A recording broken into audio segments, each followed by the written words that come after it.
নমস্কার, কেমন আছেন আপনারা? আশা করি নিশ্চয়ই ভালো আছেন। এই প্রতি সপ্তাহের শেষের দুটো দিন না বাড়ি থেকে খুব বেরোতে ইচ্ছে করে। পুরো সপ্তাহটা তো একটা রেগুলার রুটিনের মধ্যে দিয়ে যায়, তাই শনি রবি এলেই খালি মনে হয় চলো একটু কোথাও ঘুরে আসি। কিন্তু প্রত্যেক সপ্তাহে শনি রবি হতে পারে না, কারণ বাজার দোকান সব কিছুও তো এই শনি রবিতেই ডিপেন্ড করে, যেহেতু ওই দুটো দিনই শুভর ছুটি থাকে। তো আজকে একটু ম্যানেজ করে নিয়ে আদরের একটা সুইমিং ক্লাস ছিল, সেটা শেষ করে নিয়ে বেশ খানিকটা দূরে একটা জায়গায় ঘুরতে যাচ্ছি। এটা একটা টেম্পল। এই টেম্পলটার নাম হচ্ছে ওয়াটারলু টেম্পল। কিন্তু আপনাদেরকে এই টেম্পলটার নাম যদি বলি টেম্পল ইন দ্য সি, তাহলে হয়তো আপনাদের একটু আশ্চর্য লাগবে যে সমুদ্রের মধ্যে টেম্পল। হ্যাঁ, এই টেম্পলটার একটা খুব সুন্দর ইতিহাস আছে জানেন। চলুন যেতে যেতে আর এই মন্দিরটা ঘুরতে ঘুরতে এর গল্পটাই আপনাদের সাথে করি। তো এই মন্দিরটার নাম হচ্ছে টেম্পল ইন দ্য সি, অর্থাৎ সমুদ্রের মধ্যেখানে হচ্ছে এই টেম্পলটা। আমাদের ইন্ডিয়ার মতো জানেন এই ত্রিনিদাদটাও একটা সময় ব্রিটিশদের হাতে ছিল, তাই ব্রিটিশরা বহু শ্রমিক ইন্ডিয়া থেকে এনেছিল এখানে আখ চাষ করার জন্য আর কোকোয়া চাষ করার জন্য।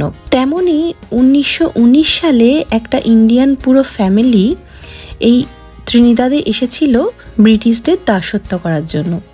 তারই মধ্যে একজন ছিলেন যার নাম হচ্ছে শিবদাস সাধু। তো তিনি যখন এখানে আসেন, উনি এসে দেখেন এটা তো পুরো ব্রিটিশ কলোনি, তাই এখানে প্রচুর প্রচুর খ্রিস্টানদের জন্য চার্চ আছে, কিন্তু হিন্দুদের জন্য কোনো মন্দির নেই।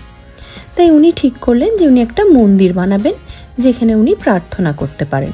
তো যেই মতো ভাবা সেই মতো তিনি একটা ছোট্ট ফাঁকা জায়গা দেখে একটা ছোট্ট মন্দির করতে শুরু করলেন। কিন্তু ইংরেজদের তো যুগ, আপনারা জানেনই, কোনো অনৈতিক বা কোনো বেনিয়ম কাজ করলেই ইংরেজরা খুব কঠিন শাস্তি দিত। ঠিক তেমনই হলো শিবদাস সাধুর সাথে। উনি যে জমিটির ওপর মন্দিরটি বানাচ্ছিলেন সেই জমিটি অন্য কারোর, তাই তিনি অনৈতিকভাবে যেহেতু এই মন্দিরটি বানাচ্ছিলেন তার জন্য তাকে ফাইন করা হয়। তিনি এতটাই গরিব ছিলেন, সেই ফাইনটা দিতে পারেননি বলে তার 15 দিন জেল হয়। জেল থেকে ফিরে তিনি খুব মর্মাহত হন এবং নিজে নিজে ঠিক করেন যে ঠিক আছে, এই জমি যখন কারোর না কারোর, কিন্তু সমুদ্র তো কারণ নয়, আমি সমুদ্রের মাঝখানে বানাবো একটা মন্দির, যেটা হবে নো ম্যানস ল্যান্ডে। যেই ভাবা সেই কাজ। তিনি 17 বছর ধরে তৈরি করেন এই মন্দিরটি। প্রথমে নিজেই সাইকেলে করে ভাঙা ইট, বালি, পাথর ইত্যাদি জোগাড় করতে থাকেন আর সমুদ্র ভরাট করতে শুরু করেন। প্রথমে তিনি এই মন্দিরটি শিব ঠাকুরের বানান, কিন্তু পরবর্তীকালে অন্যান্য দেবদেবীও প্রতিষ্ঠা করা হয়। কেন সেটা বলছি চলুন। এই যে সামনে যে রাস্তাটা দেখছেন লাল রঙের, এটা প্রথমে এরকম ছিল না। এই রাস্তাটা কিন্তু পুরোটাই হচ্ছে সমুদ্রের ওপরে।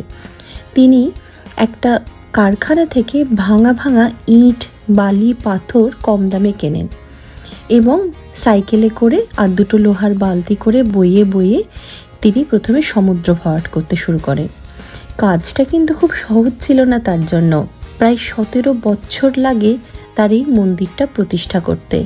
প্রায় 17 বছর লাগে তার এই রাস্তাটা বানাতে আর এই ছোট্ট একটা মন্দির করতে। কিন্তু ভাগ্যের কি নিয়ম দেখুন, মন্দিরটা বানানোর কিছুদিনের মধ্যেই 1947 সালে তিনি হার্ট অ্যাটাকে মারা যান। প্রত্যেকটা লোকই তার উপর খুব হেসেছিল যখন তিনি এই মন্দিরটা বানানো শুরু করেন। তারা প্রত্যেকেই বলেন যখন জোয়ার আসবে, জোয়ারের জলের স্রোতে তার এই মন্দিরটা ভেঙে যাবে। সেরকমই হয়েও ছিল। তার মারা যাওয়ার বছর 2 পরেই এক ভরা জোয়ারে তার মন্দিরটা ভেঙে যায়। কিন্তু ততদিনে ত্রিনিদাদ স্বাধীন হয়েছে, ব্রিটিশরাও চলে গেছে ত্রিনিদাদ ছেড়ে। আর এখানকার গভর্নমেন্ট তখন ঠিক করে যে তার স্মৃতির জন্য এই মন্দিরটা তারা সরকারি খরচে আরও নতুন করে বানাবে। এই যে মন্দিরটা আপনি এখন দেখছেন, শিবদাস সাধু যখন বানিয়েছিলেন তখন এই মন্দিরটা এত বড় বা এত সুন্দর ছিল না। তার মারা যাওয়ার পরে ইন্ডিয়ান অ্যারাইভাল ডে বলে একটা ডে এখানে মানা হয়, অর্থাৎ প্রথম যে ইন্ডিয়ানকে ব্রিটিশরা এখানে এনেছিল সেটা ছিল 30শে মে। তাই 30শে মে ত্রিনিদাদ ইন্ডিয়ান অ্যারাইভাল ডে বলে উদযাপন করে। প্রায় 150 বছর পরে সেই দিনই ত্রিনিদাদ সরকার নতুন করে এই মন্দিরটি বানিয়ে উদ্বোধন করে। আর মন্দিরের ভেতরে আমরা হিন্দু ধর্মের মানুষজন যে কজন দেবদেবীকে মানি সেই সকল দেবদেবীর মূর্তি প্রতিস্থাপন করেন এবং প্রত্যেক জনগণের জন্য এই মন্দিরটি খুলে দেওয়া হয়। ইন্ডিয়ানদের আসার প্রায় 150 বছর বাদে এই মন্দিরটি গভর্নমেন্ট সকলের জন্য উন্মুক্ত করে। খুব সুন্দর না এই ইতিহাসটা? আমিও যখন এখানে এসেছিলাম প্রথম এই গল্পটা শুনে আমাকেও খুব এই মন্দিরটাতে আসার জন্য আকর্ষণ করেছিল। একটা মানুষের কত ধৈর্য আর কত অবিচল হলেই এরকম ধরনের সিদ্ধান্ত নিতে পারে, তাই না বলুন? আর এই কাজ যদি কোনো ভারতীয় করে থাকে তাহলে তো আমাদের বুকটা গর্বে ভীষণভাবে ভরে যায়, তাই না বলুন? এই যে ডিসিশন তিনি নিয়েছিলেন এবং সেটা কিন্তু তিনি করেও দেখিয়েছিলেন। তাই প্রত্যেকের মধ্যে অদম্য ইচ্ছে আর চাহিদা থাকলেই কিন্তু মানুষ তার লক্ষ্যে খুব সুন্দরভাবে পৌঁছে যেতে পারে, তাই নয় বলুন? আপনাদের সাথে কথা বলতে বলতে আমার মন্দিরটা ঘোরাও হয়ে গেল, আর আপনাদেরকে শেয়ার করতে পেরে সে তো এক অন্যরকম খুশি আর আনন্দ হয় আমার মধ্যে। চলুন তাহলে আজকের ভিডিওটা আমি এখানেই শেষ করি। আপনাদের কেমন লাগলো একটা যদি কমেন্টের মাধ্যমে জানান তাহলে আমি বেশ আনন্দ পাই আর উৎসাহ পাই নতুন ভিডিও বানানোর জন্য।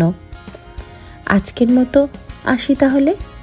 সকলে ভালো থাকুন, আনন্দে থাকুন আর খুশিতে থাকুন।